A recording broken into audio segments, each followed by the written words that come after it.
Hi guys, welcome back to my channel. तो ये है काउंसलिंग केसेस का जो एक्टिविटी उसका फॉर्मेट है। तो उस फॉर्मेट में मैंने चीज़ें ऐड करी हुई हैं थोड़ी सी। सो काउंसलिंग केसेस में सबसे पहले आपके पास में आता है व्हाट इज़ काउंसलिंग और उसका डेफिनेशन। ठीक है, तो आप इसमें डिफाइन करोगे काउंसलिंग क्या होता है, कब यूज़ होता है, और जो वो BAPC एसोसिएशन है उसके हिसाब से काउंसलिंग की क्या डेफिनेशन है कि काउंसलिंग कब होती है, जब एक काउंसलर और क्लाइंट एक कंफर्टेबल सेटिंग में बैठते हैं। ठीक है, उसके बाद आप बताओगे टाइप ऑफ काउंसलिंग क्या होता है, इंडिविजुअल काउंसलिंग क्या होती है, ग्रुप काउंसलिंग क्या होती है। इसमें पॉइंट्स मैंने ऐड ऑन कर दिए हैं, तो आप यहाँ से हेल्प ले सकते हो। और जो आपका पीयर काउंसलिंग है, life skill counselling, parent counselling और करियर काउंसलिंग वगैरह, ये सब क्या होता है, कब यूज़ होता है। करियर काउंसलिंग जब आपको किसी को करियर के लिए गाइड करना होता है। पेरेंट काउंसलिंग जब आपके पास में पेरेंट्स आते हैं कि हमारे को बच्चा हमारी सुन नहीं रहा है तो हम कैसे उसको समझाएं। Counselling is not a block to communication. फिर इसमें आपको लिखना है कि क्यों नहीं है ब्लॉक और कैसे हेल्प करता है। फिर काउंसलिंग स्किल्स हैं attending skill, listening skill, influencing, responding, problem solving और क्वेश्चनिंग स्किल्स। तो अटेंडिंग स्किल क्या होता है? अटेंडिंग स्किल वो स्किल होता है जब आप किसी को सुन रहे हो और आप अटेंशन पे कर रहे हो, और ये बहुत इंपॉर्टेंट स्किल होता है क्योंकि अगर आप अटेंटिव नहीं हो किसी के लिए जो आपका क्लाइंट है तो आप बहुत सारी चीज़ें मिस कर सकते हो। ठीक है, लिसनिंग स्किल आपको सुनना अच्छे से आना चाहिए। अगर आप अटेंटिव हो तभी आप सुन पाओगे ढंग से। इन्फ्लुएंसिंग स्किल ऐसा नहीं होना चाहिए कि जो क्लाइंट है वो आपको इन्फ्लुएंस करके चला जाए कि यार मैं बहुत डिप्रेस हूँ और आप रो रहे हो कि यार मैं भी डिप्रेस हो गया। आपको इसको इन्फ्लुएंस करना है। ठीक है, सो आपको ऐसी बातें बोलने आनी चाहिए जिससे कि वो मोटिवेट हो जाए। रिस्पॉन्डिंग स्किल, आप किस तरह से रिस्पॉन्ड कर रहे हो उसकी वजह से अगला क्रिंज भी कर सकता है, या फिर उसको लग सकता है कि हाँ चलो मैं सही बंदे के पास आया हूँ। ठीक है, प्रॉब्लम सॉल्विंग स्किल, आपके पास आके उसको ऐसे नहीं लगना चाहिए कि आपने उसकी प्रॉब्लम बढ़ा दी है। आपके पास आके उसको ऐसा लगना चाहिए कि आपके पास में उसकी प्रॉब्लम का सॉल्यूशन था और वो सही जगह पे आया है। Questioning skills, correct type of questions और करेक्ट अमाउंट ऑफ क्वेश्चन आप पूछ सको, ऐसा होना चाहिए बिहेवियर। ऐसा नहीं होना चाहिए कि आप क्वेश्चन पे क्वेश्चन पूछे जा रहे हो, या फिर वो कह रहा है कि मुझे डिप्रेशन है तो आप कह रहे हो सारी बातें छोड़ पहले BDI भर क्योंकि मुझे BDI सॉल्व करना आता है और BDI छोटा भी है। ठीक है, तो ऐसा बातें नहीं करनी है। तो ये सारे काउंसलिंग की स्किल्स हैं जिसमें आपको मतलब अगर आप इंसान को समझ सकते हो, आपके पास कैपेबिलिटी है। एम्पैथेटिक को आप और वही अनकंडीशनल पॉजिटिव रिगार्ड्स वगैरह, ये सब चीज़ें अगर आप यूज़ कर पा रहे हो तो ये सारे आपकी काउंसलिंग स्किल हैं। ठीक है, तो ये सब आप इसके अंदर लिख देना। उसके बाद आपका आता है, क्या आता है अभी आ रहा है, ये रहा ऑब्जर्वेशन स्किल। अच्छा, एक और ऑब्जर्वेशन स्किल भी है। ठीक है, तो ऑब्जर्वेशन स्किल वही कि जितना अच्छा आप ऑब्जर्व कर पा रहे हो, क्योंकि एक होता है वर्बल बिहेवियर, एक होता है नॉन वर्बल बिहेवियर। ठीक है, तो उसको भी देखना है आपको।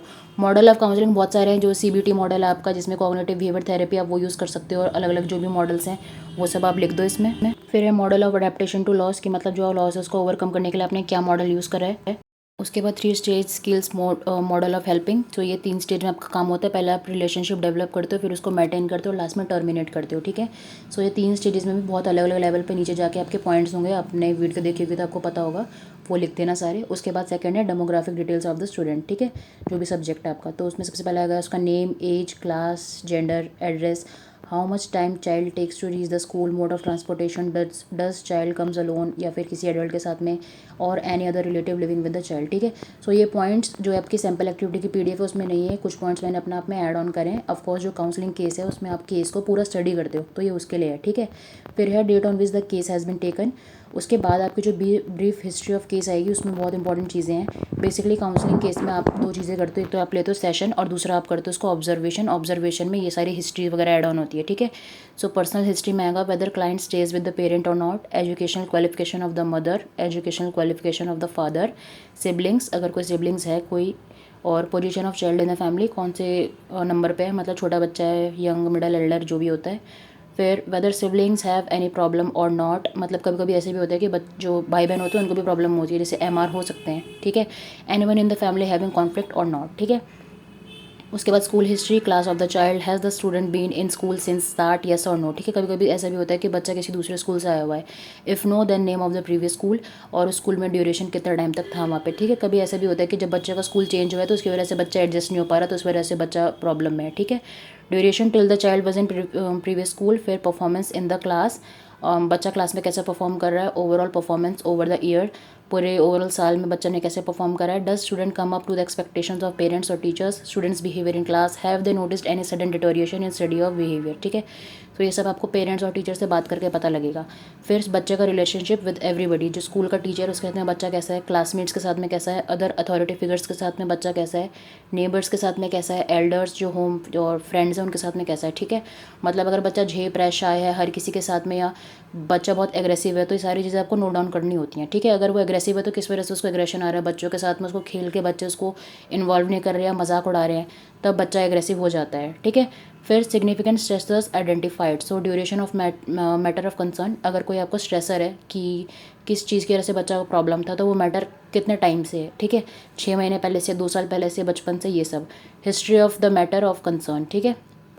तो हिस्ट्री है कि मतलब किस वजह से आया था, मतलब कुछ कुछ ऐसे भी होते हैं कि जब बच्चा पैदा हो रहा होता है उस टाइम पे भी बहुत सारी प्रॉब्लम्स आ जाती हैं, तो उस वजह से भी बच्चे में कुछ कुछ प्रॉब्लम्स आती हैं जो मेंटल लेवल पे होती हैं। फिर एनी काउंसलिंग टेकन, बच्चा किसी काउंसलिंग के अंडर में है, कोई चल रही है या नहीं चल रही। फिर है परसिपिटेटिंग फैक्टर, इफ़ एनी, मतलब पहले से कोई फैक्टर है जो उसको अफेक्ट कर रहा है या नहीं।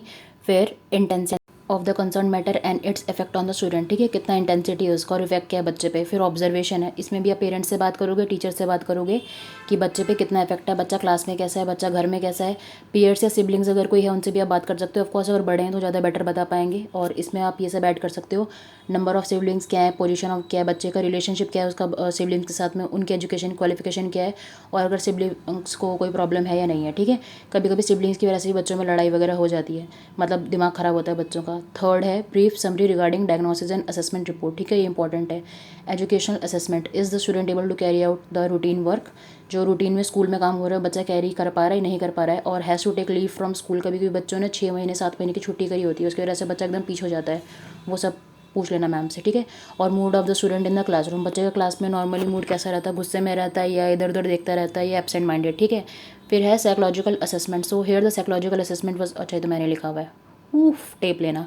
ऑब्जर्वेशन, आप ऑब्जर्व करोगे बच्चे को कि बच्चे ने मतलब कैसे वहाँ पे पढ़ाई करी है। उसके अलावा और भी जो 3-4 चीज़ें हैं जिसकी वजह से आपने बच्चे को ऑब्जर्व करा है, वो है इंटरव्यू मेथड, जो आप उसका इंटरव्यू लोगे जो सेशन में आएगा, ठीक है। फिर सेशंस मैं दिखाऊंगी नीचे कैसे लेते हैं।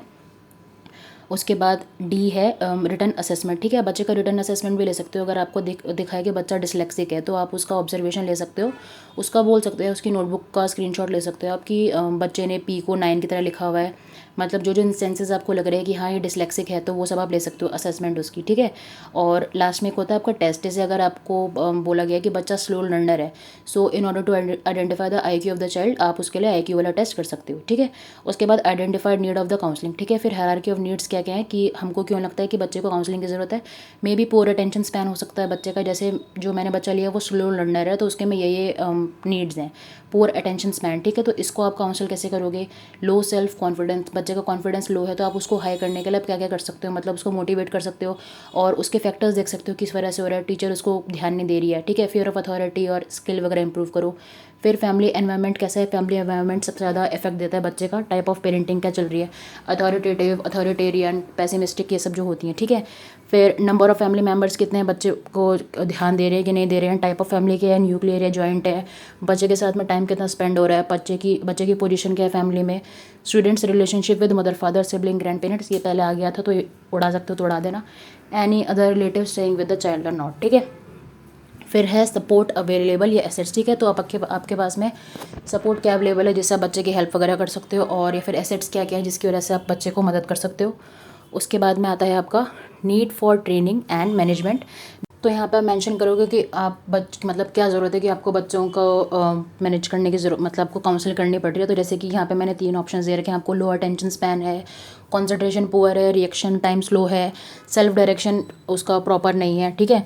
और उसके बेस पे आप 2 तरीके के गोल एस्टेब्लिश करते हो, लॉन्ग टर्म गोल और शॉर्ट टर्म गोल, जिसमें लॉन्ग टर्म गोल आपका कि बच्चे का कंसंट्रेशन स्पैन इंक्रीज़ करना है, और शॉर्ट टर्म में कि मतलब जो भी उसका हैंड राइटिंग इंप्रूव करना है थोड़ा बहुत, ठीक है। फिर ये आपका मेन है जिसमें आप प्लान करते हो और कंडक्ट करते हो सेशन। तो सबसे पहले यहाँ पे आता है आपका केस 1, और ये मैंने एक्स्ट्रा ऐड करा है, आप इसको सारे को हटा सकते हो, ठीक है, बट इट्स ऑन यू। तो इसमें है सबसे पहले बच्चे का रैपो फॉर्मेशन। तो यहाँ पे जब सब आता है, जब आप बच्चे को ऑब्जर्व करते हो कि इसका ओवरऑल अपीयरेंस कैसा है, ग्रूमिंग कैसा है, सेंस ऑफ ड्रेसिंग कैसा है, क्लीन नीट टाइडी सब है, मैनर ऑफ वॉकिंग जब बच्चा आ रहा है कैसे आ रहा है, पॉस्चर क्या है, लथार्जिक वॉक है या फिर सही खुश होकर आ रहा है, कोऑर्डिनेशन हैंड है कोऑर्डिनेशन कैसा है, आई कांटेक्ट वो कर रहा है या नहीं कर रहा, फेशियल एक्सप्रेशन कैसे हैं, पोकर फेस है या हैप्पी है, सैड या आपको इग्नोर कर रहा है, और रिएक्शन टू इमोशनल रिएक्शन क्या है, उसका मूड कैसा है, बहुत मूडी है या फिर मतलब कुछ बच्चा सब चीज़ें फेंक वेंक देता है जिसको बहुत अग्रेसिव होता है, कुछ जो ADHD है वो बैठ ही नहीं रहा होता है जगह पे, ठीक है। फिर स्पीच आप ऑब्जर्व करते हो, वॉल्यूम, बच्चे का वॉल्यूम कितना है, स्लो, हाई, ये वो, रेट क्या है आपका, स्लो, फास्ट, लेंथ क्या, आंसर के टू द पॉइंट दे रहा है या इधर उधर की बातें कर रहा है या मंबल कर रहा है, क्लैरिटी है, अप्रोप्रिएट टू द पॉइंट दे रहा है या हम आगे बातें लगाने पे लगा हुआ है। इसके बाद आपका जो सेशन है, ये देखो सेशन ऐसे लेते हैं, सेशन सबसे पहले आपका आएगा 1, उसके बाद इंटरव्यू नंबर, ठीक है। सेशन के अंदर कई बार आप काफ़ी इंटरव्यूज़ लेते हो, तो हमने यहाँ पे एक ही लिया है क्योंकि हमारे पास ना टाइम है ना हमारे को इंटरेस्ट है। तो इंटरव्यू 1, उसके बाद डेट, उसके बाद टाइम कितने से कितने तक में लिया है, फिर पर्पज़ ऑफ इंटरव्यू आप मेंशन करते हो जो इन्होंने नाम दिया है इमीडिएट गोल को, ठीक है। तो इसमें आपका जगह कि आप किस वजह से इंटरव्यू ले रहे हो, कि मुझे बच्चों को ऑब्जर्व करना है, उसका सेशन लेना है, फिर स्टार्ट ऑफ सेशन, फिर मतलब क्या क्या हुआ, कैसे हुआ, और बच्चा आया तो आपने क्या क्या ऑब्जर्व करा, ये सब आप उसमें लिखते हो, ठीक है। फिर ऐसे ही आपको एक और सेशन 2 लेना है जिसमें ये सब आएगा फिर से। और लास्ट में आपका आ जाएगा नीड फॉर क्लिनिकल इंटरवेंशंस, कि आपको मतलब क्या क्या चीज़ें लगती हैं कि जो आपको सुधारनी है बच्चे में और जो पेरेंट्स को ध्यान देना है, फिर एक समरी, ठीक है। बस हो गया टेस्ट, मतलब थोड़ा ये लेंदी है पर अगर आ जाए तो सेक्सी है। बाय।